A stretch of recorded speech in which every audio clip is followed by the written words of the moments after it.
Hola chicos, ¿cómo están? Bueno, vamos a continuar con la clase de la semana pasada, que comenzamos viendo el módulo 1.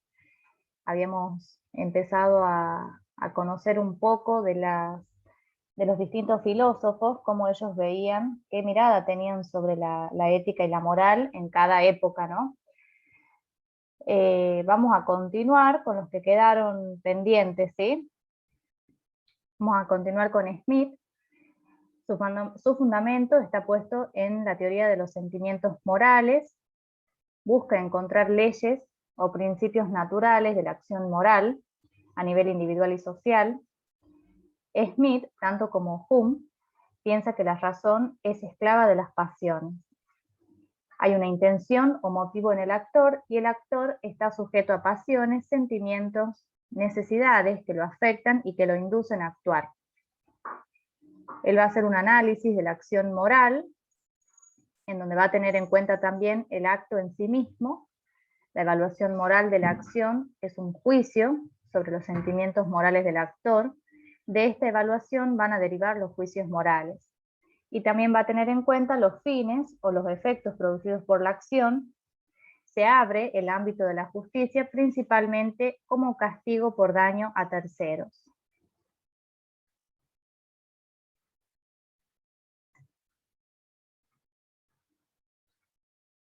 Seguimos con Rousseau. Él va a establecer el principio del contrato social. Su propuesta ética es eliminar la propiedad privada como origen de desigualdad.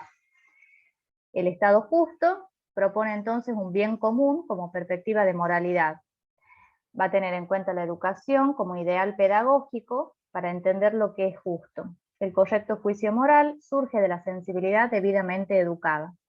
No impide la religión que surge de cada uno, y no da lugar, digamos, a las imposiciones de la Iglesia. Kant, su ética se funda de manera exclusiva en la razón. Él va a prescindir del empirismo. Distingue ciencias formales y ciencias materiales.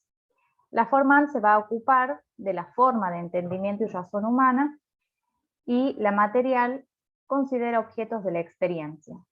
Él va a plantear imperativos, el imperativo hipotético y el categórico. El hipotético como algo problemático, señala que el fin es posible, y asertórico señala un fin real.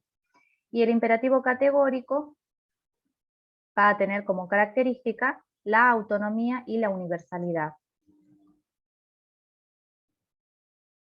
Stuart Mill, él va a criticar el empirismo categórico de Kant, dice que no se puede establecer un principio universal que sea imposible de realizar. Va a plantear el utilitarismo. El utilitarismo busca transformar la ética en una ciencia positiva de la conducta humana, transformándola en una disciplina exacta. Búsqueda de placer como una consumación del hombre. El fin de la actividad del ser humano es la felicidad compartida, donde convergen la utilidad privada con la pública. Una conducta entonces moralmente buena en la medida que promueve la mayor felicidad del mayor número. Entonces, la moral utilitarista reconoce al ser humano el poder sacrificar su propio bien por el bien de los otros. Spencer, él va a ser evolucionista, va a aplicar la evolución a todas las esferas del desarrollo, va a hacer un paso de lo natural y biológico a lo social y moral. Va a proponer la filosofía sintética, que dice que no hay excepciones a la demostración científica y que las leyes naturales llevan al progreso inevitablemente. Es darwinista social, reemplaza la fe religiosa convencional por los avances de la ciencia moderna. Va a plantear un individualismo optimista en donde la sociedad es un organismo que evoluciona. El instinto agresivo y de preservación se ve sustituido por otras prácticas sociales. Nietzsche, su teoría aún vigente, va a tener una visión de la moral en donde afirma que el individualismo está alejado de cualquier represión.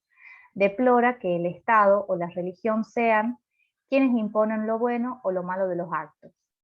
Va a plantear la moral de los señores y la moral de los esclavos. Con Nietzsche terminamos entonces todas las filosofías éticas seculares. que fueron dando sus miradas sobre lo que era la ética y la moral de acuerdo a la época que iban viviendo, ¿sí? Eso del módulo 1. Con respecto al módulo 4, ahí continuamos.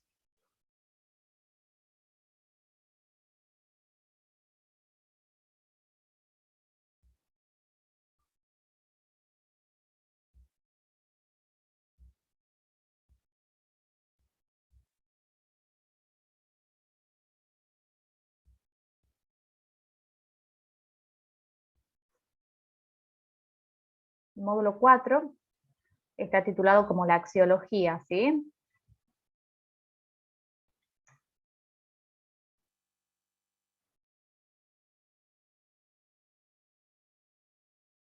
La ética no puede prescindir de la noción de valor. Las normas que conforman el mundo moral implican valoraciones o apreciaciones que nos permiten formular el concepto de lo que es bueno o malo. La ética es entonces una disciplina axiológica. ¿Qué es el valor? Algunos autores, como Lotze, consideran que los valores constituyen una región de objetos completamente diferentes de los que había establecido la ontología tradicional.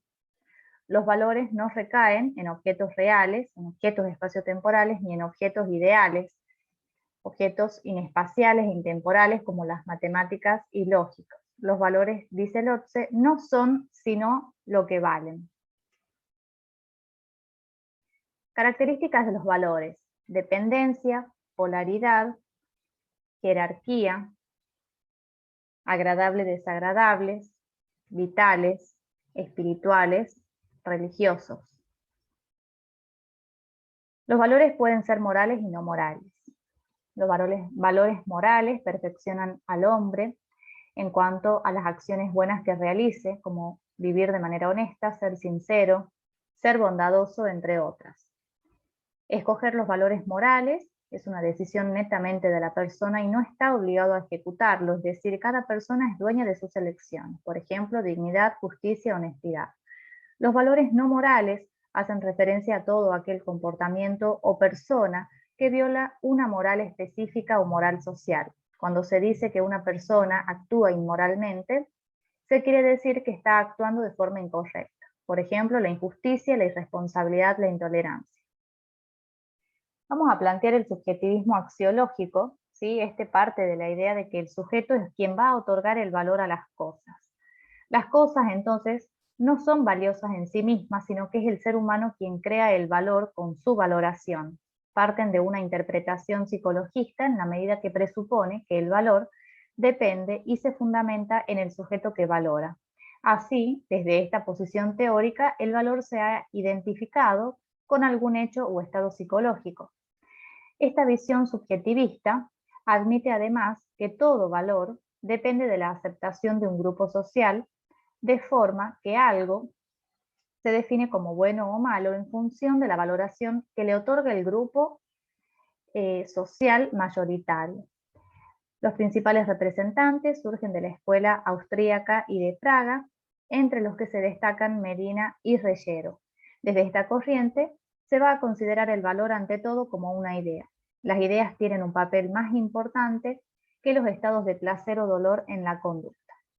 Por otro lado, tenemos el objetivismo axiológico, en donde se considera que el valor está desligado de la experiencia individual. Esta corriente va a sostener que los valores dependen del objeto y no del sujeto. Lo único que hace el sujeto es captar el valor. El objetivismo, entonces, reconoce a la valoración subjetiva, pero ello no implica que el valor lo sea. El objetivismo, entonces, descansa en dos tesis fundamentales: incurrir en la separación radical entre el valor y la realidad o independencia de los valores respecto de los bienes en que estos se plasman, y afirmar que los valores son absolutos y existen en sí y no para mí.